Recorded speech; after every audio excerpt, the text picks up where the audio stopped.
ও মুসলমান, আপনার ব্যবসায় বরকত হয় না, আপনি তওবা করেন, ইস্তেগফার করেন, আল্লাহ তাবারক ওয়া তাআলা আপনার ব্যবসায় বরকত দিয়ে দিবে।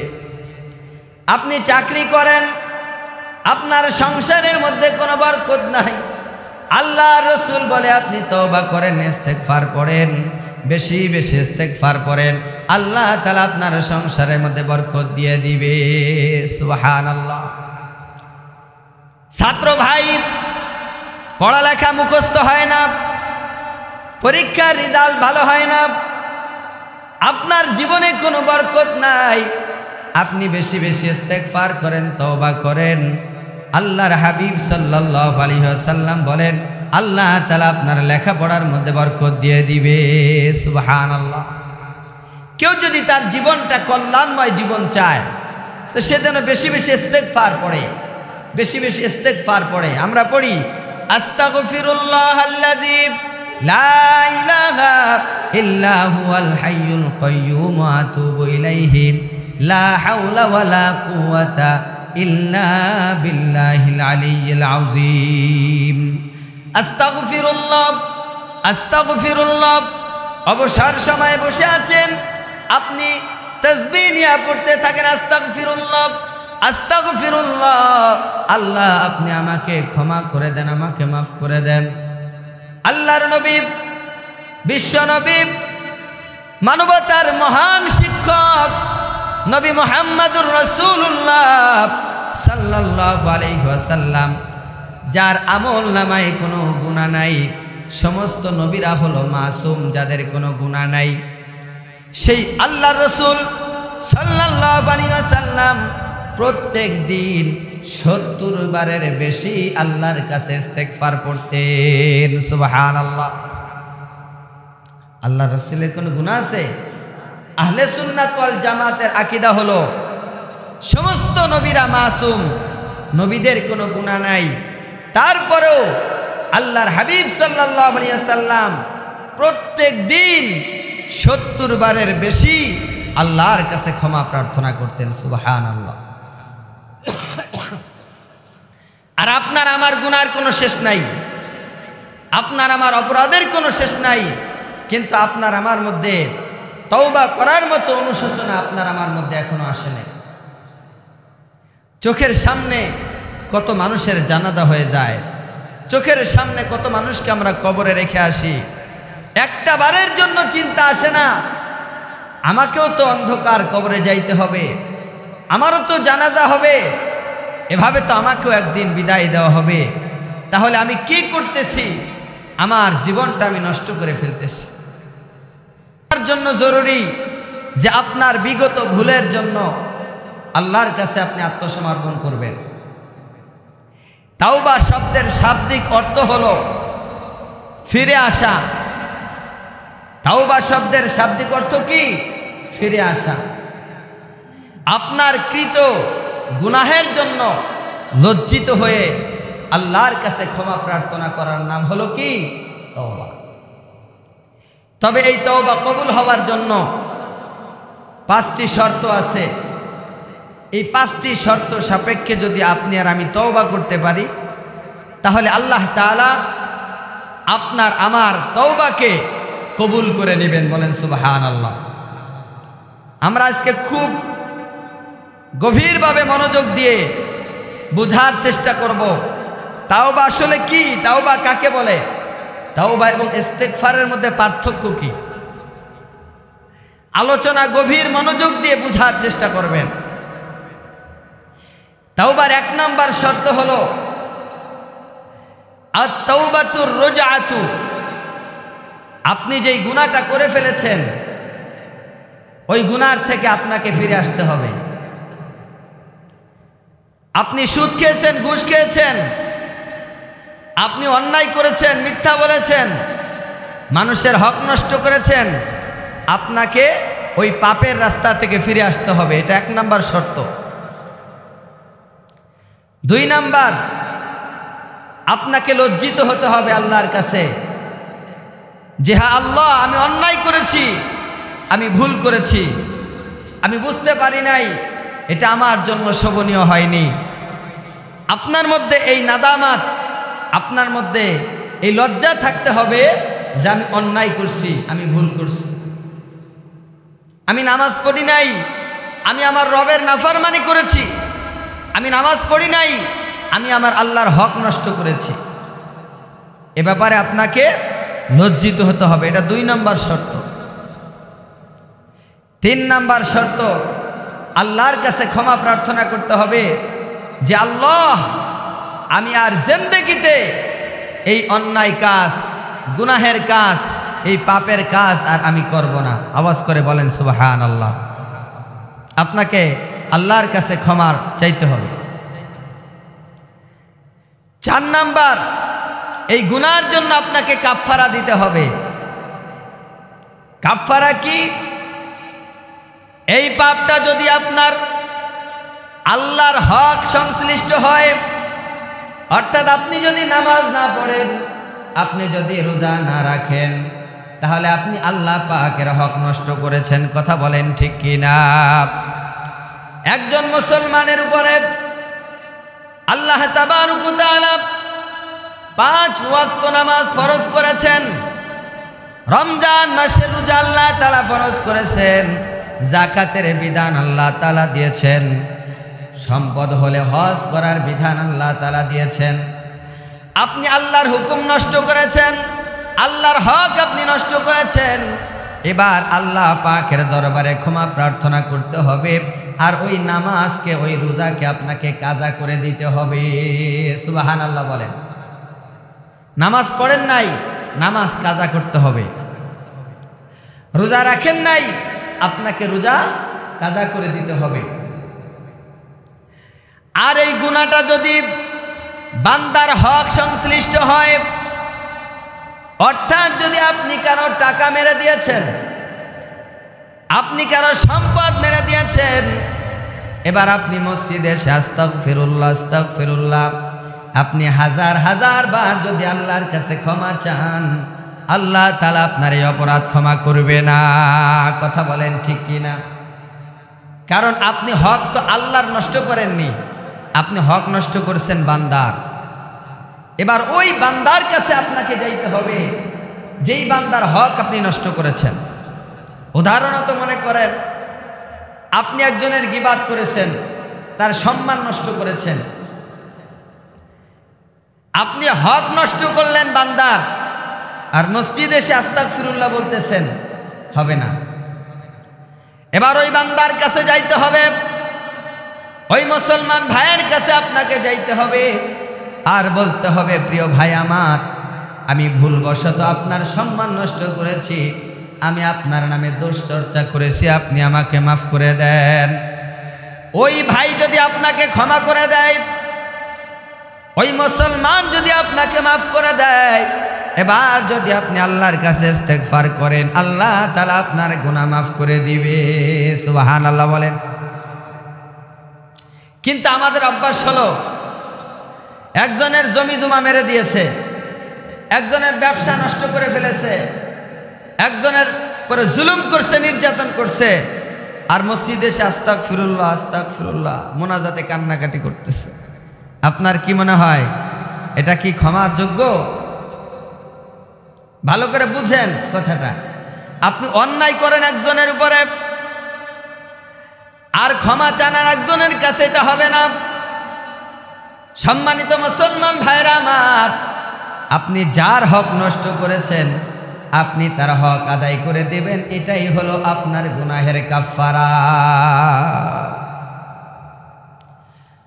এজন্য আল্লাহ রাব্বুল আলামিন বলতেছেন, হে আমার বান্দা বান্দি, তোমরা যদি তওবার এই শর্তগুলো পূরণ করে লজ্জিত হইয়া আমি আল্লাহর কাছে ক্ষমা চাইতে পারো, কোরআনে হাকিমের মধ্যে আমি আল্লাহ তাআলা ওয়াদা করতেছি, আমি আল্লাহ তোমার জিন্দেগীর গুনাহগুলোকে মাফ করে দিব। সুবহানাল্লাহ। প্রিয় ভাইরা আমার, আমি আপনার বিবেকের আদালতে কথাগুলো রাখতেছি। হে মুসলিম যুবক, রাতের বেলা ঘুমের বিছানায় পিঠটা লাগিয়ে বালিশে মাথা রেখে একটু চিন্তা করে দেখবেন, আপনার আমলের কি অবস্থা? আপনার আমলের কি অবস্থা? আজকে রাত যদি আমার জীবনের শেষ রাত হয়ে যায়, তাহলে কবরে গেলে আমার কি পরিণতি হবে? আমি কি পরিমাণ গুনাহ করেছি? আমি তো 5 ওয়াক্ত নামাজ সময় মতো সঠিকভাবে আদায় করতে পারিনি। আমি তো মা বাবার হক আদায় করতে পারিনি। আমি তো আমার স্ত্রীর হক আদায় করতে পারিনি। আমি তো আল্লাহর হক আদায় করতে পারিনি। দুনিয়ার কোন ধোঁকা আমাকে ফেলে দিল? আমি কি জীবন যাপন করতেছি? দুনিয়ার থেকে চলে যাওয়ার পরে আমার কি অবস্থা হবে? আপনার মধ্যে যদি এই টেন্ডেন্সি তৈরি হয়, আপনি যদি অনুধাবন করতে পারেন যে আপনি ভুল করছেন, আপনি পাপ করছেন, আপনি নিজের সাথে অন্যায় করতেছেন, জুলুম করতেছেন, এটা যদি আপনার উপলব্ধি হয়, তাহলে যুবক, আপনার পায়ে হাত দিয়ে আমি বললাম, আপনি ফিরে আসেন। কোন মায়ায় পড়ছেন? দুনিয়ার কেউ আপনার আপন না। এ দুনিয়া একটা স্বার্থপর, দুনিয়া একটা ধোঁকা, দুনিয়া একটা মায়াজাল মাত্র।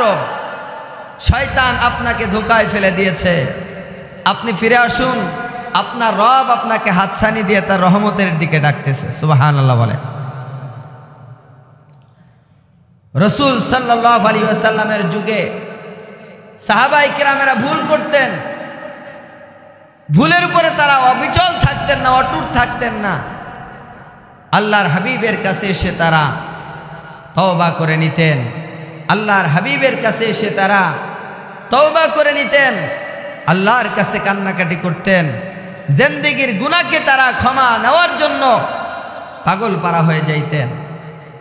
আর আজকের মুসলমান ফজর নাই, জোহর নাই, আসর নাই, তাহাজ্জুদ নাই,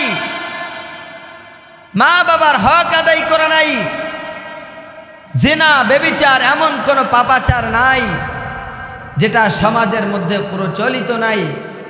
কিন্তু আমাদের ভিতরে অনুশোচনা আসছে না। আমার আপনার ভিতরে সেই অনুধাবন করতে পারতেছি না যে আমরা ভুলের পথে আছি। কি বলেন? কথা ঠিক কিনা বলেন ভাইরা আমার? সম্মানিত মুসলমান ভাইরা আমার,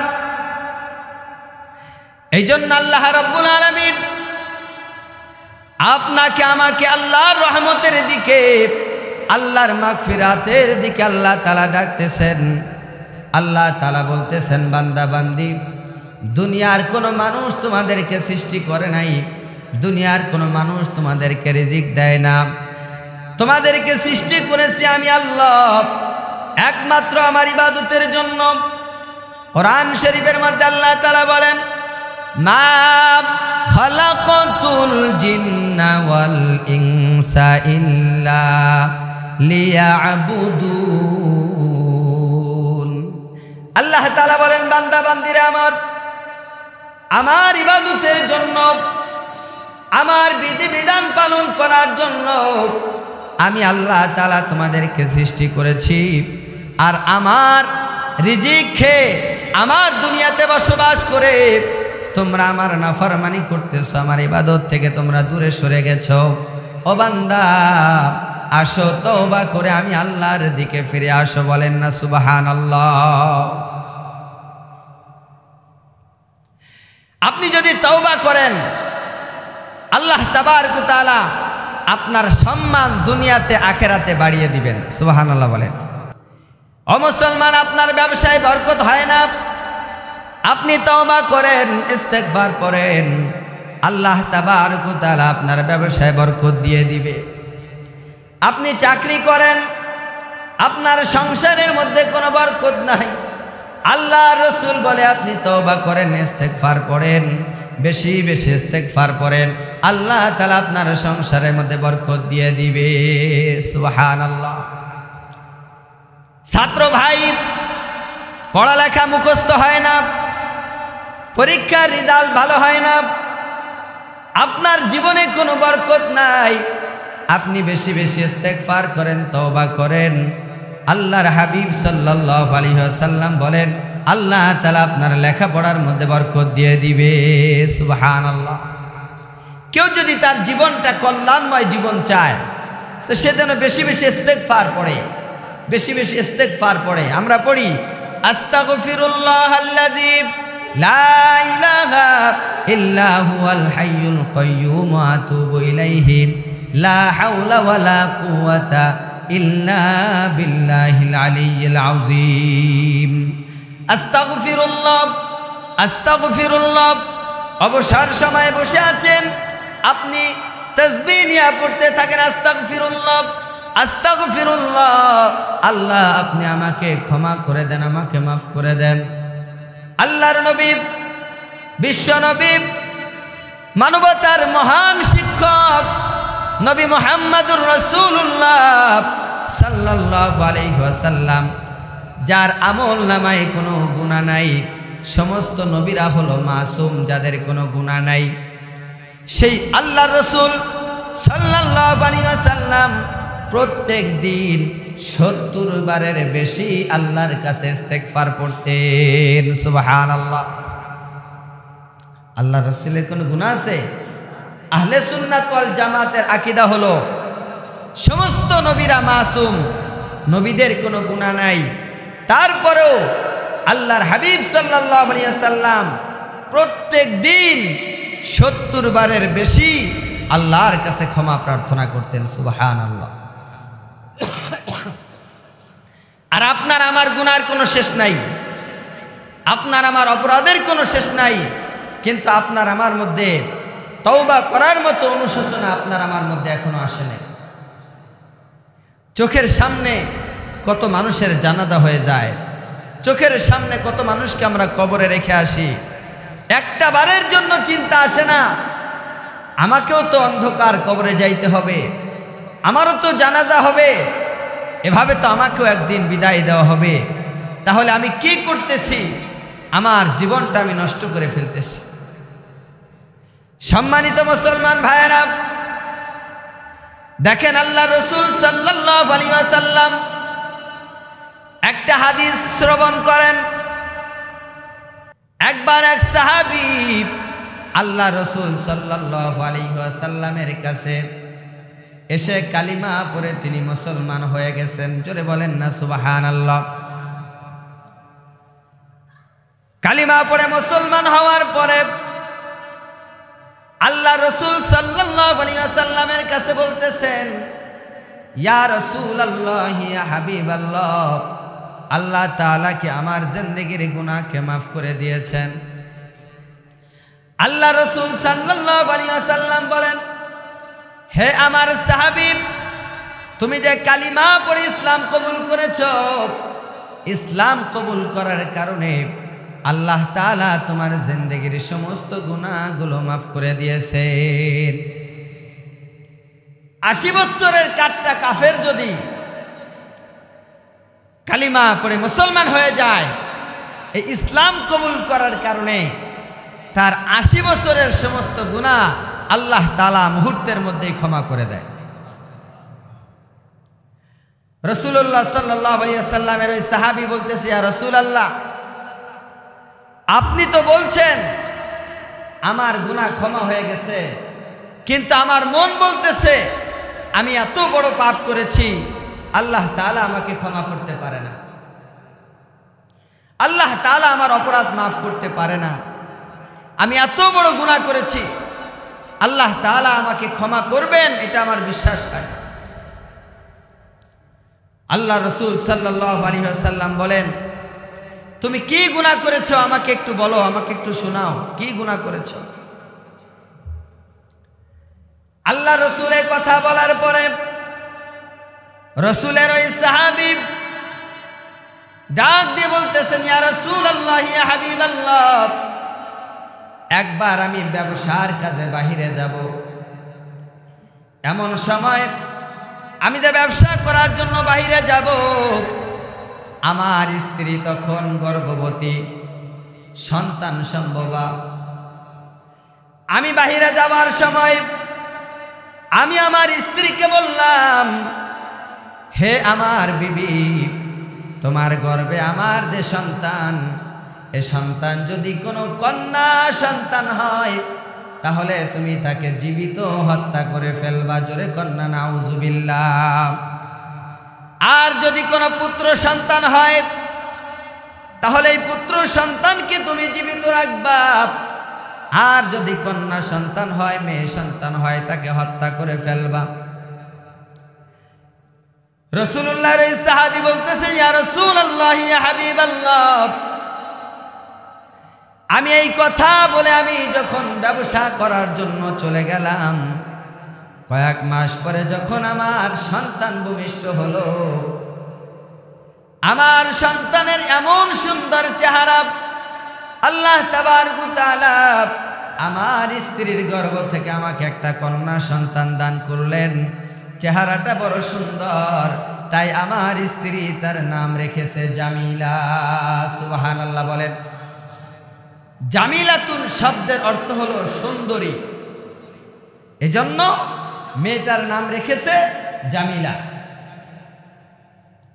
সম্মানিত মুসলমান ভাইরা আমার, দীর্ঘ 4 থেকে 5 বছর পরে ব্যবসা শেষ করে যখন বাড়িতে আসলো, বলতেছে, ইয়া রাসূলুল্লাহ, ইয়া হাবিবাল্লাহ, আমি যখন ব্যবসা শেষ করে বাড়িতে আসলাম তখন আমার বিবিকে আমি জিজ্ঞাসা করলাম, হে আমার বিবি, আমার কি সন্তান হয়েছে, ছেলে হয়েছে নাকি মেয়ে হয়েছে?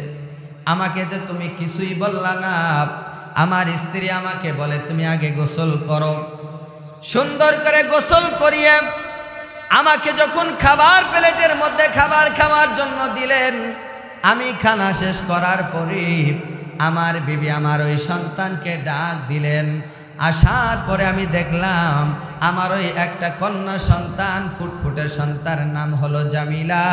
আমি সুন্দর, আমার মতো সুন্দর চেহারা, জোরে কন্যা সুবহানাল্লাহ। অর্থাৎ মেয়ের চেহারা আর বাবার চেহারা মিলে গেছে, চেহারার মধ্যে একটা মিল আছে এবং অত্যন্ত সুন্দর, এজন্য তার নাম রেখেছে জামিলা। মুসলমান ভাইরা আমার, হৃদয় বিদারক ঘটনা, গভীর মনোযোগ দিয়ে শুনতে হবে। আল্লাহ রসুলের সাহাবী ডাক দিয়ে বলেন, সন্তান দেখে আমার মনটা নরম হয়ে গেল। আহারে, এত সুন্দর সন্তান, আমার চেহারার সাথে আমার মেয়ের চেহারার মিল, আবার তার নামটাও রেখেছে জামিলা, বড় সুন্দর। বন্ধুগণ আমার, আপনারা জানেন আল্লাহ রসুল দুনিয়াতে আসার আগে যেই সমাজটা ছিল, ওই সমাজকে বলা হয় আইয়ামে জাহিলিয়াত তথা বর্বরতার সমাজ। কি বলেন, কথা ঠিক কিনা? সেই সমাজের মধ্যে খুন, ধর্ষণ, রাহাজানি, অপরাধমূলক কাজ প্রতিনিয়ত চলতে থাকতো। এমন কিছু গোত্র ছিল, বংশ ছিল, যদি কোনো মেয়ে সন্তান, কন্যা সন্তান হইতো তাহলে তারা জীবিত মাটির নিচে দাফন করে দিত। নাউজুবিল্লাহ বলেন। অর্থাৎ কন্যা সন্তানকে তারা অশুভ লক্ষণ হিসেবে ধরে নিত। যেই পিতার ওরসে কন্যা সন্তান আসতো, ওই পিতার কোনো সম্মান ছিল না, সমাজের মধ্যে ওই পিতাকে লাঞ্ছনা দেওয়া হতো। এমন কিছু কিছু বংশগোত্র ছিল। সম্মানিত মুসলমান ভাইরা আমার, কিন্তু ওই সাহাবী যখন বাজারের মধ্যে বাজার করার জন্য গেল, তার বন্ধু মহলের সমস্ত লোকেরা তাকে বলল, আহারে, তোমার ঘরে কন্যা সন্তান জন্মগ্রহণ করেছে, এখনো পর্যন্ত তুমি তাকে জীবিত রাখছো, আমাদের সাথে তোমার কোনো সম্পর্ক নাই, এই বাজারের মধ্যে তুমি বাজার করতে পারবে না, তোমাকে এই বাজার থেকে, সমাজ থেকে বয়কট করে দেওয়া হলো। আওয়াজ করে বলবেন কি নাউজুবিল্লাহ। সম্মানিত মুসলমান ভাইরা আমার, ইসলাম আপনাকে শিক্ষা দেয়, আপনার সন্তান ছেলে হোক অথবা মেয়ে হোক, আল্লাহ পাক রব্বুল আলামিন সন্তান দেওয়ার মালিক। এখানে মেয়ের অথবা বউয়ের কোনো হাত নাই। আল্লাহ কোরআনে কারিমের মধ্যে বলতেছেন, ইয়াহাবু লিমান ইয়াশাউ ইনাসাও ওয়া ইয়াহাবু লিমান ইয়াশাউ যুকুর। আল্লাহ তাআলা চাইলে আপনাকে ছেলে সন্তান দিবেন, আল্লাহ চাইলে আপনাকে মেয়ে সন্তান দিবেন, আল্লাহ চাইলে ছেলে এবং মেয়ে উভয়টা দিবেন, আল্লাহ না চাইলে আপনাকে কিছুই দিবেন না। আপনারা বলেন তো এই সমস্ত ক্ষমতার মালিক কে? বহুত মানুষ আছে সন্তান নাই, এত মান্যত করে আল্লাহর কাছে, এত কান্নাকাটি করে, কিন্তু সন্তান নাই। লক্ষ লক্ষ কোটি কোটি টাকার মালিক, কিন্তু আল্লাহর কাছে এত চাইতেছে, তার সন্তান নাই। এরকম আছে না নাই? আওয়াজ করে বলেন তো। আবার আল্লাহ তাআলা ছেলে মেয়ে উভয়টা আল্লাহ তাআলা দান করেন, এজন্য সমস্ত ক্ষমতার মালিক হলো আল্লাহ। কিন্তু এই জাহেলিয়াতের সমাজের মধ্যে কার কন্যা সন্তান হলে তারপরে নির্মম নির্যাতন আসতো। রাসূলুল্লাহর ওই সাহাবী যখন সমাজের মধ্যে লাঞ্ছনার শিকার হলো, অপমানের শিকার যখন হলো, বাড়িতে এসে সিদ্ধান্ত নিল তার এই সন্তানকে আর সে জীবিত রাখবে না, তাকে হত্যা করে ফেলবে। বলেন নাউজুবিল্লাহ। মানুষ হত্যা করা বড়ই খারাপ কাজ, মানুষ হত্যা করা বড়ই পাপের কাজ। আল্লাহ রাসূল বলেন, কেউ যদি অন্যায়ভাবে একজন মানুষকে হত্যা করে, সে যেন গোটা পৃথিবীর মানুষকে হত্যা করে দিল। কারণ গোটা পৃথিবীর সমস্ত মানুষ একত্রিত হয়ে একজন মানুষ বানানোর ক্ষমতা নাই, আর সেই মানুষের মধ্যে রূহ আত্মা দেওয়ার ক্ষমতা গোটা পৃথিবী মিলে পারবে না। কথা কোন ঠিক কিনা? একটু মহব্বত করে আওয়াজ করে বলেন তো, আপনাকে আমাকে সৃষ্টি করেছেন কে? আল্লাহ। মানুষ হলো আশরাফুল মাখলুকাত, মানুষের সম্মান, মানুষের মর্যাদা হলো সব থেকে বেশি। নিষ্ঠুর এই বাবা এবার মেয়েকে হত্যা করার ষড়যন্ত্র করে মাকে বলতেছে, হে আমার স্ত্রী, আমার সন্তানটাকে সুন্দর করে গোসল করায় নতুন পোশাক পরায় দাও, আমি তাকে নিয়ে একটু বেড়াইতে যাব। মা চিন্তা করেছে, হারে আমার স্বামী আমার সন্তানকে দেখে হয়তো তার অন্তরের মধ্যে মায়া লেগে গেছে, আর হয়তো আমার সন্তানকে হত্যা করবে না, তাই তো গোসল করায় নতুন কাপড় পরে বাবার সাথে যখন দিয়ে দিল, এবার ওই বাবা তার সন্তানকে হত্যা করবে। পূর্ব থেকে পরিকল্পনা করে হত্যার সমস্ত সরঞ্জাম, সমস্ত জিনিসপত্র আগের থেকেই লুকায় রেখেছিল। বাবা আর মেয়ে একসাথে মরুভূমির পথে হাঁটতেছে। ও যুবক, ও বৃদ্ধ বাবা, মানুষ কত নিষ্ঠুর হতে পারে এই বর্ণনা আল্লাহ রসুলের কাছে দিচ্ছে। বলতেছে, ইয়া রাসূলুল্লাহ, আমি আর আমার মেয়ে একসাথে হাঁটতে হাঁটতে সামনের দিকে অগ্রসর হয়ে যাচ্ছি। এক পর্যায়ে মেয়ে ডাক দিয়ে বলছে, বাবা, এটা তো আমার নানা বাড়ির রাস্তা না, আমি আমার মায়ের সাথে বহুবার আমার নানার বাড়িতে বেড়াইতে গিয়েছি, বাবা তুমি আমাকে কোথায় নিয়ে যাও? বাবা বলতেছে, সন্তানেরই তুমি কথা বলো না, আমার সাথে চলো, আমি তোমার বাবা। মেয়ে নিরুপায় হয়ে বাবার সাথে মরুভূমির পথ ধরে হাঁটতেছে। হঠাৎ করে যখন মরুভূমির ভিতরে পৌঁছে গেল, মেয়েটাকে দাঁড় করে রাখে। বাবা এবার কোদাল দিয়ে আস্তে আস্তে করে বালুগুলো সরায়, মাটিগুলো সরায়, গর্ত খনন করতেছে। গর্ত খনন করার সময় ওই বালুগুলো, মাটিগুলো ছিটকে এসে বাবার দাড়িতে লাগে, চুলের মধ্যে লাগে, আর তার শরীরটা ঘেমে গেল, গরমাক্ত হয়ে গেল। মেয়েটা বলতেছে, বাবা রে, তুমি না আমাকে নিয়ে বেড়াইতে যাবা রে বাবা, তোমার শরীর থেকে ঘাম বের হয়ে যায়, তোমার দাড়িতে চুলের মধ্যে ময়লা লাগতেছে। মেয়েটা বারবার ময়লা সরায় দেয়, ঘামটা মুছা দেয়, কিন্তু তারপরে নিষ্ঠুর ওই বাবার অন্তরের মধ্যে কোনো মায়া লাগে না, গর্ত খনন করতেছে। ও আমার বৃদ্ধ বাবা, যুবক ভাই, মুসল্লি ভাই, পর্দার অন্তরালের মা বোনেরা, গর্তটা খনন করা যখন হয়ে গেল, নিষ্ঠুর বাবা, নাম হলো তার দাহিয়াতুল কলবি রাদিয়াল্লাহু তাআলা আনহু, ধাক্কা দিয়ে মেয়েটাকে গর্তের মধ্যে যখন নিক্ষেপ করে দিল, এবার মেয়েটা বুঝতে পেরেছে নিষ্ঠুর বাবা আমাকে হত্যা করার ষড়যন্ত্র করতেছে। এবার বাবা গর্তের ভিতর থেকে আওয়াজ দিয়ে বলে, ও বাবা, আমি বুঝতে পেরেছি আপনি আমাকে হত্যা করে ফেলবেন। আমি কন্যা হিসেবে জন্মগ্রহণ করেছি, সমাজের মানুষ আপনাকে খারাপ বলতেছে, আপনাকে বদনাম দিতেছে, আপনাকে ছোট করে কথা বলতেছে। বাবা, আমি মেয়ে হয়ে জন্ম নেওয়াতে যদি আপনার মন খারাপ হয়, আপনি আমাকে বাঁচার অধিকারটুকু দেন। আমার দুইটা চক্ষু যেদিকে যায় আমি সেদিকে চলে যাব। দুনিয়াতে আপনি আমার বাবা হিসেবে আমি পরিচয় দিব না।